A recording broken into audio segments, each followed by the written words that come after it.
Sieltä tulee sitten on Heinonen kolmospaikalla, Keskimäki nelospaikalla, Honkakangas vitospaikalla, Koskinen ja kutospaikalla.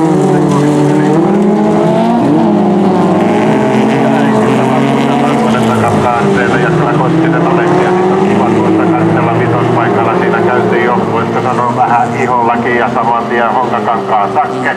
Ja Koskinen Aleksi ja sitten on kiva tuossa katsella vitospaikalla. Siinä käytiin jo, voisiko sanoa vähän ihollakin ja saman tien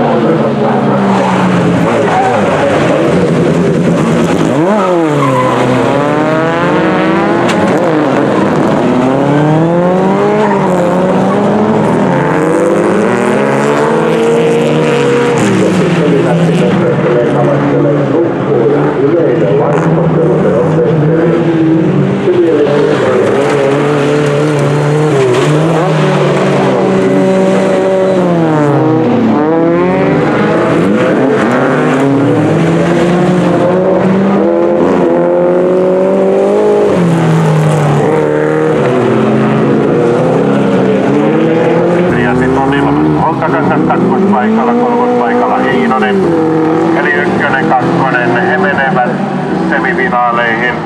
Ja siinä kun kärkikaksikko pelaa sopua, niin sillä näppärästi pelataan muita vähän keräilyerien puolelle Heinosen jouto. Lähteekö kuittia vanhemmilta vai varmasikseen ei? Harrastaa töiden tekemistä ja menee. Autokulkuminen kasin korjaavat tukijoina, menestys ihan norkein.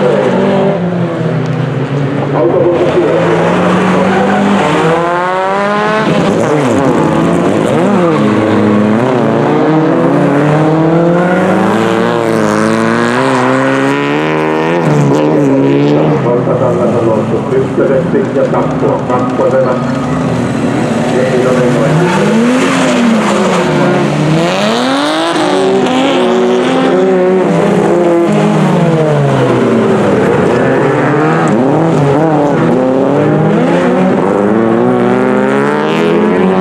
käydä lähettäjän käskyvallan alain. Eli nyt voisi auton sammuttaa, jos bensiiniä säästelee. Ja Keskimäki menee jatkoon, 5, Koskinen menee jatkoon. Tulleet tähän semifinaalilähtöön, 2 kärkipaikkaa, ne ovat himuttuja ja kärkeen. Meneekö Heinonen vai meneekö Kiikala? Kiikala menee kärkeen, Heinonen kakkosena ja kolmospaikalla. Jättää ihan vauhdin ja Tommas Komonen kuittaa tuon paikan ja Honkakangas lähtee maksaa potkoina. Ei anna Komonenkaan periksi ja nyt on kiva katsoa mitä Honkakangas Komonen tekee.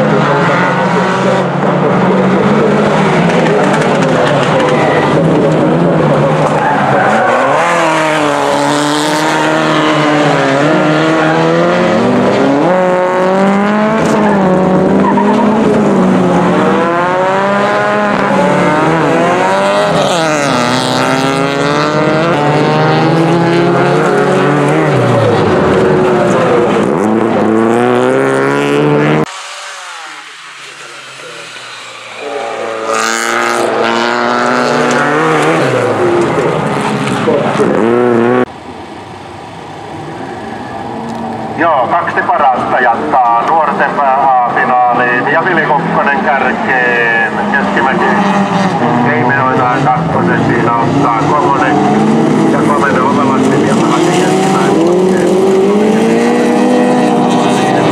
Pojalta Honkakangas on kolmospaikalla. Ja kyllä tuolla kärkikatsikkosääntöllä niin juuri Honkakangas kun piti olla kolmantena, se on friskaa pelipaikka. Ja kyllä tuolla kärkikatsikkosääntöllä